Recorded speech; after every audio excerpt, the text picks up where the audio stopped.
think it is quite funny. I think it's really amazing that people that don't have anything to do have plenty of time to stand and spend their time demonstrating for jobs and work that they're complaining that they don't have. I'm out of work, looking for work. I am doing part-time work. I'll work wherever I'm needed.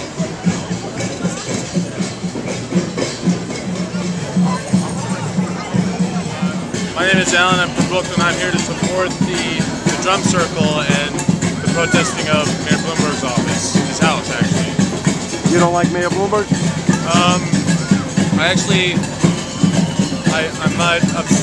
I'm upset with Mayor Bloomberg. I'm not necessarily against him because he's done a lot of good things for the city, but he's allowed the police to go a little bit too far in the past 2 months. There's been too much brutality, and I'm not for that. He's allowing the police to be a bit overbearing and overhanded. He's not going to quit because he feels he's above the law.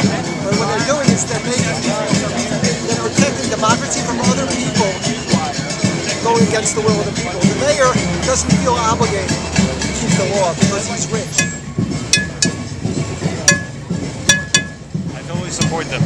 Total support. Bloomberg throwing the 5,000 library books in the garden. Bloomberg's destroying the books. The last time that happened, Adolf Hitler did it. Our billionaire mayor is acting like Adolf Hitler. That's what he's doing. Mayor Bloomberg? I don't like people that destroy literature. No. The process has lost its meaning and its message. The message is the inequity of our society, and given the show that's been going on, it's lost its message, and the message has to come back. Would you be upset if they started charging for spectators? Yes, that's breaking the law. That's putting people in harm. We're actually going to go to Bloomingdale's now, and after we finish protesting capitalism, we're going to go buy some stuff. They should occupy Jupiter because it's the biggest planet. The whole world needs to wake up, and I think we need to get, especially this country, back in shape. So anywhere in the country, I think, where we can draw attention to the disparity between wealth. Well, I don't know that they're necessarily against Obama. I think they're against the things that are going on in the country right now. And it depends on the choice. Right now, if it comes down to who the idiots that the Republicans have running in Obama, I'll probably end up voting for Obama. Are you in favor of the drum circle being in front of Mayor Bloomberg's apartment? It's not hurting anyone. It could have been anybody's house. It could have been my house, my mama's house.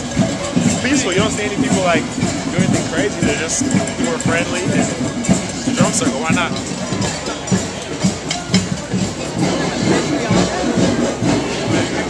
We want to impeach Bloomberg for taking an illegal third term, for abusing his power, for being the so-called saint of Wall Street, for being a friend of Bernard Madoff, for shielding him for 10 years, for taking profit out of that operation, never printing a word about the exposure.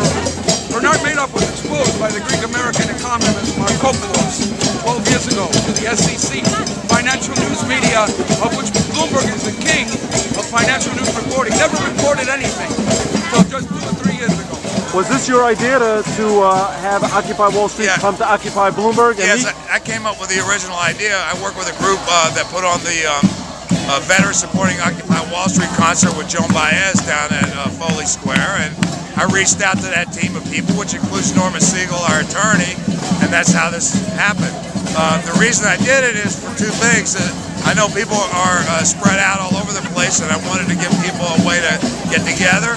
And I also wanted to have a party, and I wanted to make a point to Mayor Bloomberg that we're bringing it up to his neighborhood now. Because of the police brutality and the raids and the destruction of property, that we think that he and his neighbors ought to get a little dose of Occupy Wall Street. So here we are at Occupy Bloomberg. This is a waste of time. It's getting us off our main mission, but it's necessary right now. I think they should all go get jobs. And if they can't get jobs, they got to create something. I have my own little business. No one gave me a job. I support Occupy Wall Street, and I like OBS, especially because it, at 10 o'clock, I hope the police remember that Bloomberg supports drumming after the noise code in residential areas all night long.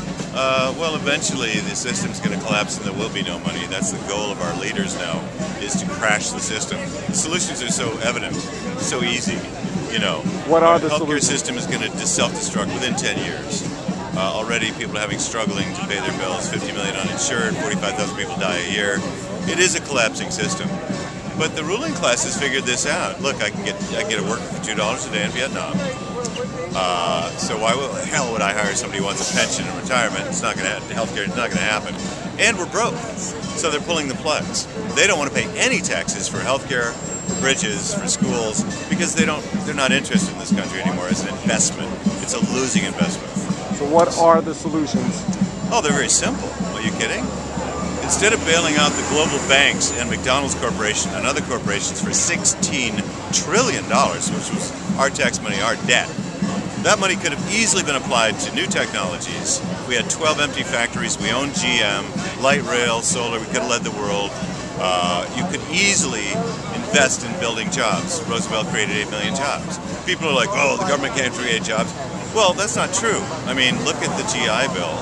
It was the biggest government program in American history. It created the middle class.